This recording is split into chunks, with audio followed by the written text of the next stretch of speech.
கூறிக்கொள்ள ஆசைப்படுகிறேன். இரண்டாம் முறையாக சொல்லுகிறேன். ஆனால் ஒன்றை மட்டும் கூறிக்கொள்ள ஆசைப்படுகிறேன். கொரோனா கொரோனா என்று இந்த உலகமே கூச்சல்படுகிறது. அந்த கொரோனா எப்படி இருக்குமே என்று யாருக்காவது தெரியுமா? அதன் நிறம் என்ன, அதன் மனகுணம் என்ன என்று யாருக்காவது தெரியுமா? அந்த கொரோனாக்கு எத்தனை கால்கள் என்று யாருக்காவது தெரியுமா? அதுவும் தெரியாது. விட்டலாச்சாரியா படத்தில் லெகின்ஸ் அணிந்த வெள்ளை பேய் போல இருக்கும் என்றால் அதுவும் தெரியாது. டிராகுலா படத்தில் வரும் ட்ரெண்டிங்கான பேய் போல இருக்குமா என்றால் அதுவும் தெரியாது. அல்லது அது காட்டுப்பூச்சியா நாட்டுப்பூச்சியா என்று தெரியாமல் இந்த இடிதான் கிட்ட வந்து கேட்கிறார்கள்.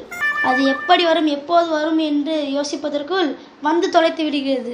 எதிர்கட்சிகளுக்கு ஒன்று சொல்ல ஆசைப்படுகிறேன். எங்கள் கொடை தாங்கி குமுறினால் கொரோனா கோயம்புத்தூருக்கு போய்விடும். இத்துடன் எனது உரையை முடித்துக் கொள்கிறேன். கோ கொரோனா கோ.